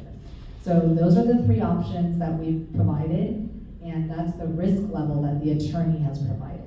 So we can start, if the board wants to think about this, we can start with formalizing a job description, and then amongst the city managers, we can come back to you with, hey, if you wanna do option 3, the city employees, here's what each city has, or none of us has an employee who could do this. If you wanna do option 1, we can go out and just see what the universe of interested candidates might be, or if you want to do the RFQ option, we can do that as well. Well, if we're going to send it out, we can kind of cover everything with one. Because what you do is you send it out to the general populace, but then you also give it to the city manager to pass out in their department. That way, well, also, as an example, there may be some neighboring cities. And then that way we cover all our bases. I had a couple of questions though. I'm not sure, are we expecting somebody to be able to qualify in all these areas? That would be my first question. I would say I would expect somebody to qualify in all these areas except for maintaining broadcasting equipment if it breaks. I think that's a specialty, and serving as and maintaining the broadcasting server and then serving as a backup to the master control operator. So you may want to pull those pieces out and have that could be something that the RFQ has because it's very technical. Everything else on this list is very administrative, and I think one of the issues we ran into with the last employee was it's hard to find one person who can do both really technical and then also be really good at the administrative portion. So if it's not required and then optional or something, sometimes you do that. In other words, these are required skills that I think it's good that we identify that. Also, we still have an opportunity to train. I mean, there's gonna be a learning curve for whoever comes in anyway, as we go through it. So I think that's important. Also, when we get into the salary, there's also an option of, you can be able to negotiate, in other words, salary negotiable, or a consummate on experience. I mean, those are some things that you can add on. I'm not a HR specialist, but there are some things that the city staff, when you get together to put this out, when you design that, there's a lot of options you can add to it. So we get a bigger pool. But we don't want to eliminate somebody just because they can't type. You know what I'm trying to say? That's just an example. Everybody can type except me. So anyway, it's also very interesting that the hours that you came up with are very similar to a report that we got at one time on the amount of hours that our manager was putting into his job. Yeah. 20 hours. Yeah. Yeah, that was pretty interesting. So, what do you guys want to do? I think we should move as fast as we can on this one. Any comments? Go ahead. I agree. I like option C the best. Let's get the employees through the city. Let's have the city worry about payroll. Let's have the city worry about taxes, all that stuff. I don't believe we could just have them be an independent contractor because we're providing too much direction. You know, an independent contractor should be able to work whenever they want, wherever they want, however they want, and just make sure they get the job done. This is something for future consideration too, but we're all employees of the PCTA. I'd like to look, we'll talk about that later, about us being independent contractors as well, kind of like what I do on other boards. But getting back to this, I'd like to see the city, one of the cities take ownership of that, and then we can break it out into 2 employees too. We have some expertise, our contractors already on PCTA, who can do the PCTA part of it, and then the bookkeeping and the rest of this stuff. Yeah, I think we can, that's what we did it in the past, actually, because Tim Davis was contracted by PCTA to do a lot of the bookkeeping stuff, where we removed a portion of that actual bookkeeping itself. Yeah, so I mean, I think the best option is option C, and I think we should move like immediately on it. I think one of the things that's good about that too is it creates an opportunity for somebody that may have to kill a full-time employee in their city, to be able to retain that employee in the city. So we're actually being beneficial to everybody as we go through it. Right, I agree. I think one of the other things too is that we need to make sure, that, as we do this, that we provide everybody equal opportunity. As far as, I really like the idea, if somebody has a certain skill level, maybe on the operational side, then we could look at that versus administrative. We could end up, like you said, with 2 people at that particular point as we go through it. So, any other comments? Yeah, I cannot agree more with what Glenn just said, that if we hire independent, there's a lot of regulations on the AB5. And the job description, there's going to be a lot of direction coming from PCTA, so I cannot disagree with more that it should be important. But not an employee of PCTA. Right. And, that we really don't have to worry as board members because we've been appointed to this and under FPPC law. Remember when they used to get you for, having over $250, they had that where you were fined, and then they had to do away with that because they ended up finding out that we're appointed board members. So we're really not independent contractors, and that's why all of the boards that we're on at one time are issuing W-2s. Because before that, they weren't doing that, and that was very convoluted. And so it's quite interesting because, believe it or not, I was so mad about that with the taxes that I got the county and all the boards to issue W-2s because it makes it much clearer that we are not contract employees. So that, just to clarify that. Okay, we have a motion? Please, Wendy. Option number C, and that we move immediately, and we open it up, and I guess which city is gonna take ownership of? We can. And then we'll work obviously in conjunction with Mount Valley and Westminster. Awesome. I second. Okay, all in favor? Aye. Okay, that's good. I have one thing to say. I'm not sure. Going back to the truck, is somebody using our truck for the tech festival? For the temporary, yes. We need to find out if it's insured or not. And it hasn't been driven in a while, so somebody needs to go through and look at that truck before it moves. I think do you think we could reach out to the bookkeepers and see if they have an invoice or something? I don't know how else to figure out if it's insured. We just used it recently, right? I have no idea. I thought we used it, do we own it for the Huntington Beach, parade? We use it over the summer. Over the summer, Westminster. Yeah, that's right. Over the summer. So we know it works okay. I'm gonna text Gary just to see if he knows. You did find the key for it though, right? I don't have the key. I think Danny? Oh, okay. I'll email Danny and confirm he has the key. We'll find the key. Okay, good. So one thing I keep hearing is Danny knows this, Danny's doing that. I don't want us to get in the same issue with Lewis having Exactly. control of everything, so we need to make sure there's a second person in addition to Danny. Yes, and I think right now the benefit of having interim staff is we are trying to figure it out as we go, and so we're able to start documenting all of these things. And to your earlier point, I think there should be a digital standard operating procedures that has kind of, here's where they are, here are the links to the forms, here's how you do this, and so we hopefully won't ever be in this situation again. Awesome job. Is there any other business before us? Okay, is there any comments from staff? Would you like to give a report on how things are going in our transition? I would like to hear from it if you're willing to give a couple minutes.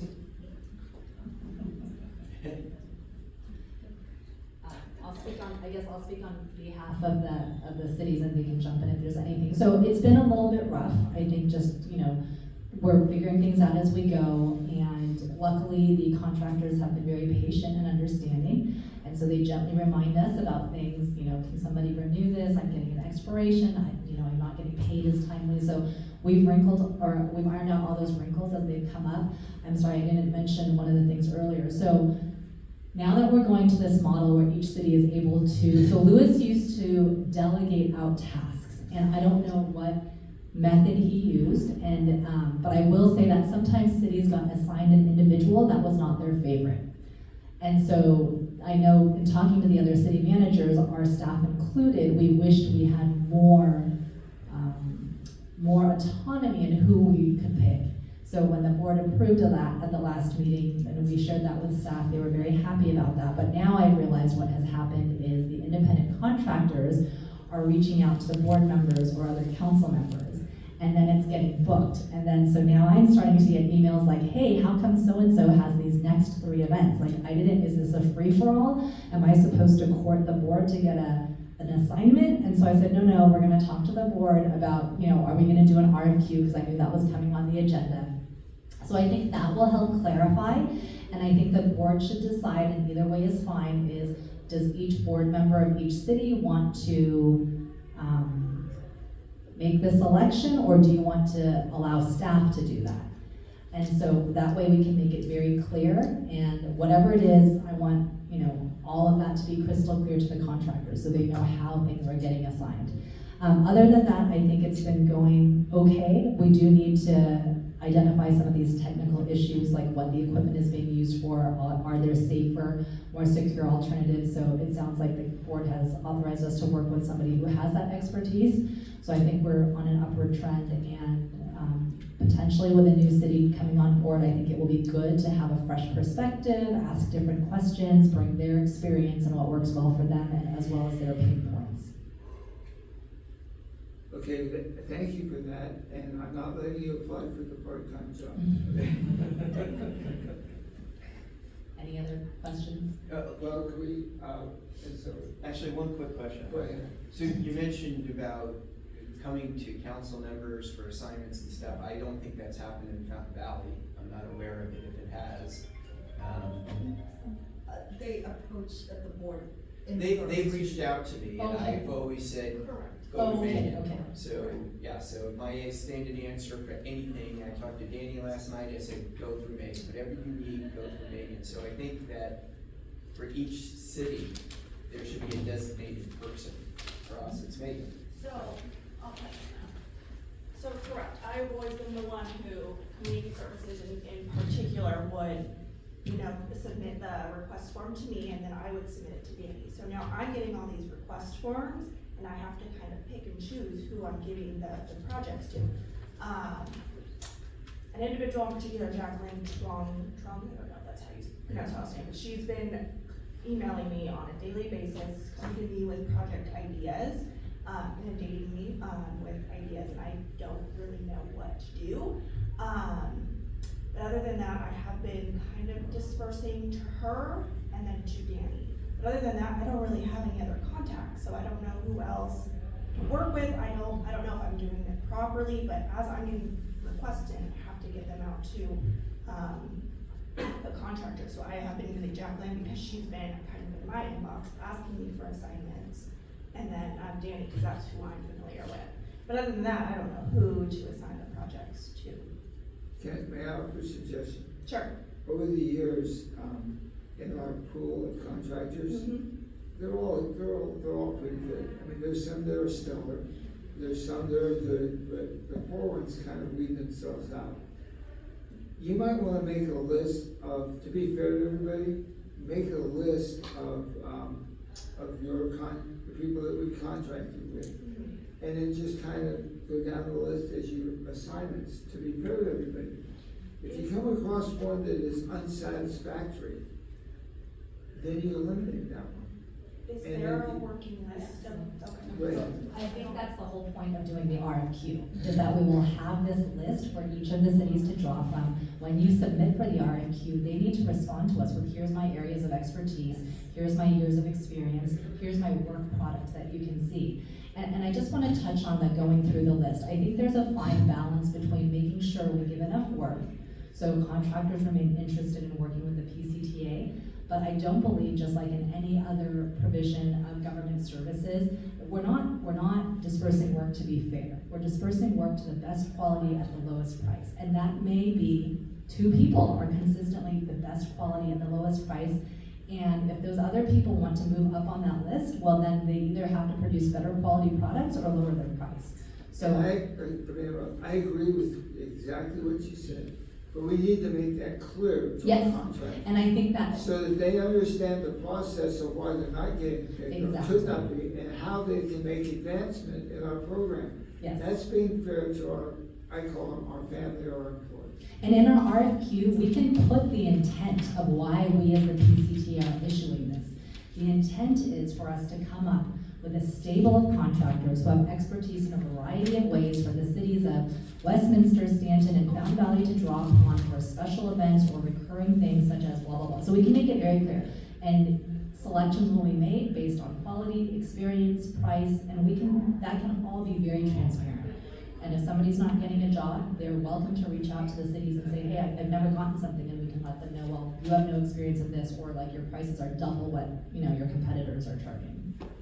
One concern I have with this is the price. So we just said we have a rate sheet, Mhm. we have the same amount so that everybody's getting paid the same amount. But if we go out, then, for example, Jacqueline said to me one time, well, what if I lower my rate so that you guys use me instead? We have a rate sheet, so we have the set amount. So,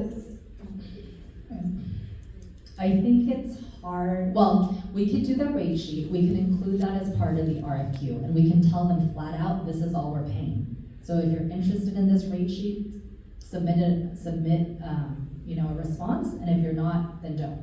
So we could do it that way, or we can open it up and see everything we get back. To your point, when you open it up to a bigger market, you may find you get a response that has more competitive rates than the rate sheet you agreed to. So what we could do is do the RFQ, see what the responses come in. We can look at how that compares to the existing rate sheet. If it's like around the same and maybe there's a CPI, then we can say, you know what, we're comfortable with this. Now we're gonna let the people know we've established this rate sheet. Now please respond if you still want to be considered in our pool. Or you may decide, wow, look at these rates. It's actually better to do it than the rate sheet that we had committed to. Let's do it. So it still leaves us open. The responses to the RFQ, because it's an RFQ, it doesn't bind you to any decision or commitment. I'm good with that. Thank you for explaining that. Why don't we, on our sheet, put down this is the maximum that we pay for each position? And that kind of opens it up for I think if I was a smart contractor, if I saw that was the max, then they might want to have the ability to come in under it. And in that way, it gives us an advantage and not them. So the only thing I would caution about that is in other areas of contracting, when we issue RFPs or RFBs, savvy contractors will go look at the city's budget, they'll go look at the CIP project, they'll go look at what the council approved in a staff report, and magically, their number is exactly what you budgeted. So we can do that, but it may then push everybody, maybe somebody who was gonna bid a little bit lower is like, oh, well, the city told me they'll pretty much pay up to this, let me bid on that. So We're gonna have to pay that anyway, because that's what we agree on, is what our rate is. But if they know that that rate is the max, then they may wanna come in and, we do an RFQ and, are you gonna follow up our RFQs with RFPs? Are you gonna follow up our RFQ with RFPs? So staff is uncomfortable with the rate sheet model. So if we do an open RFQ, again, that doesn't preclude us from responding back to the submitters saying, hey, we've reviewed all of your submissions. We've taken a look at all of the varying submissions in terms of your hourly rates, and we've put together this rate sheet. So this is what we will pay based on what the market responded, because it may be lower than the one you currently have. So we can still use the rate sheet model, but we don't have to lock ourselves into that without knowing, everyone keep saying like, oh, it's hard to get workman comp, maybe the rates will come in a lot lower than expected. So why wouldn't we want to survey to see if that's a possibility? And if they come in way higher, we can respond back and be like, okay, well, sorry that your rate came in so high, but here's the max that we're gonna pay. Are you still interested in being part of a pool? And I would be surprised if most of them were like, actually, I am still interested. I still would like your contract job. So back to my question, would we want to follow up an RFQ with an RFP? Oh, no, I don't think so. I think an RFQ gives each city the ability to pull from that list without having to do a second process. So I've never seen a lot of negotiations done with an RFQ, have you? I negotiate on anything that's not a bid. You? It's a request for quote, so, I mean, we're asking them for a quote. No, this is a request for qualifications, RFQ. It includes a quote, which, Okay. yeah. Basically, I believe anything that's not a bid, you're always allowed to negotiate. The bid, you just have to take Okay. the lowest bid. I just wanna make sure that we give that flexibility to you guys, so you can, do what's best for your city, but also you can do what's best for the price. Right. Okay, go ahead. It's a really good learning experience for us though, because as Hannah said, we're not real sure what the market rate is out there, so this way we'll know. Well, some people will come in with a lower price because they need the work. That's Now, fine. but that brings up a quandary. Are you gonna hire somebody because they have a lower price but may not be your first choice? I mean, how are you gonna handle that? And whenever we do an RFP, RFQ, it's always quality and price. So a Okay, so bid they're is the not only one qualified. that trumps So if quality. they're not qualified, that could be an eliminating factor. Yeah, and if their hourly rate is $1 an hour, but they're not qualified, then it's like, right. Okay, that's good. Are we all happy with that? Okay, so, we've already made a motion on that, and I think we covered that in motion, is that correct? Yes, this was, you just wanted an update on Just how. more clarification, right? If we could, it's getting kind of late, I have to get to work. Well, we paid a lot more here.